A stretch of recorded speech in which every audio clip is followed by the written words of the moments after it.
Hi friends, எல்லோரும் எப்படி இருக்கீங்க? நாங்கள் ரொம்ப நல்லாயிருக்கோம். இன்றைக்கி ஒரு சூப்பரான குக்கிங் வீடியோ பார்க்கலாம். வாங்க வீடியோக்குள்ளே போகலாம். இன்றைக்கி என்ன வீடியோ பார்க்க போகிறோன்னா, கருவாடு போட்டு கத்திரிக்காய் குழம்பு வைக்க போகிறேன். அதுக்கு ஃபஸ்ட்டு நம்ம கருவாடு க்ளீன் பண்ணி எடுத்துக்கலாம். தேவையான அளவு கொஞ்சம் சுடு தண்ணி வச்சுக்கோங்க. சுடு தண்ணியில் கருவாடு போட்டு நல்லா வாஷ் பண்ணி எடுத்துகிட்டு, இந்த மாதிரி ஒரு ஸ்பூன் வச்சு உள்ளே இருக்க அழுக்கெல்லாம் எடுத்துருங்க. எடுத்துட்டு நல்ல தண்ணியில் நல்லா ஒரு 5-6 டைம் வாஷ் பண்ணுங்கள். நிறைய அழுக்கு இருக்கும். வாஷ் பண்ணி எடுத்ததுக்கப்புறம் கருவாடு இப்படி தான் இருக்குது பாருங்கள். இப்போ தேவையான அளவு நான் கத்திரிக்காய் தண்ணியில் கட் பண்ணி வச்சுருக்கேன். சின்ன வெங்காயம், கருவேப்பிலை தழை, சோம்பு, கசகசா, மிளகு, பூண்டு, தேங்காய் எல்லாம் போட்டு ஃபைனாக அரைச்சி வச்சுருக்கேன். 4 தக்காளி கட் பண்ணி அரைச்சி வச்சுருக்கேன். இதான் இப்போ நமக்கு தேவையான பொருட்கள். நெக்ஸ்ட்டு ஒரு பாத்திரம் வச்சுக்கோங்க. பாத்திரம் வச்சு ஆயில் விட்டுக்கோங்க. நல்லா எண்ணெய் சூடானதுக்கப்புறம் கடுகு ஆட் பண்ணிக்கோங்க. கடுகு நல்லா பொரிஞ்சதுக்கப்புறம் நம்ம கட் பண்ணி வச்சுருக்க சின்ன வெங்காயம், கருவேப்பிலை தழை ஆட் பண்ணிக்கலாம்.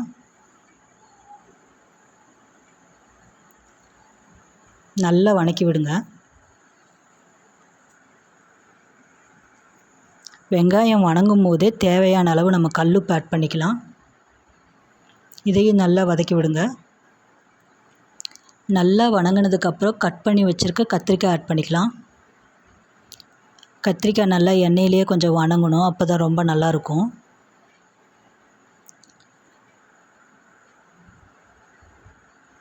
நல்லா வதங்கினதுக்கப்புறம் தேவையான அளவு மஞ்சத்தூள், மல்லித்தூள், மிளகாய்த்தூள் எல்லாம் ஆட் பண்ணிட்டு நல்லா மிக்ஸ் பண்ணிக்கோங்க. நல்லா மிக்ஸ் பண்ணதுக்கப்புறம் 4 தக்காளி கட் பண்ணி அரைச்சி வச்சுருந்தேன். அந்த தக்காளி பேஸ்ட் ஆட் பண்ணிக்கலாம். நல்லா மிக்ஸ் பண்ணி விடுங்க. இப்போ நல்லா கொதித்த மாதிரி எண்ணெய் பிரிஞ்சு வந்துருச்சு பாருங்கள். இந்த டைமில் நம்ம ஃபைனாக அரைச்சி வச்ச தேங்காய் பேஸ்ட் ஆட் பண்ணிக்கலாம். சோம்பு, கசகசா, மிளகு, பூண்டு, தேவையான அளவு தேங்காய் எல்லாம் போட்டு அரைச்சி வச்ச பேஸ்ட் ஆட் பண்ணி எல்லாம் நல்லா மிக்ஸ் பண்ணுங்கள். இப்போ நல்லா கொதித்து வருது பாருங்கள். இப்போ நல்லா கொதித்ததுக்கப்புறம் அந்த பச்சை வாடை போனதுக்கப்புறம் குழம்புக்கு தேவையான அளவு தண்ணி ஊற்றிக்கலாம்.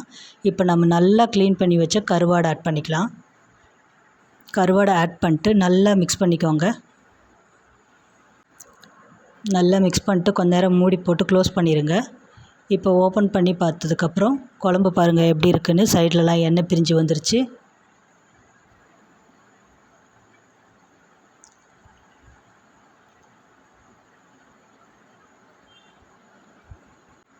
பாருங்கள் எவ்வளோ சூப்பராக இருக்குன்னு கருவாடு கத்திரிக்காய் குழம்பு. இந்த மாதிரி ட்ரை பண்ணி பாருங்கள். ட்ரை பண்ணி பார்த்துட்டு மறக்காமல் எனக்கு கமெண்ட்டில் சொல்லுங்கள் எப்படி இருந்துச்சுன்னு. இவ்வளோ நேரம் இந்த வீடியோ பார்த்ததுக்கு ரொம்ப நன்றிங்க.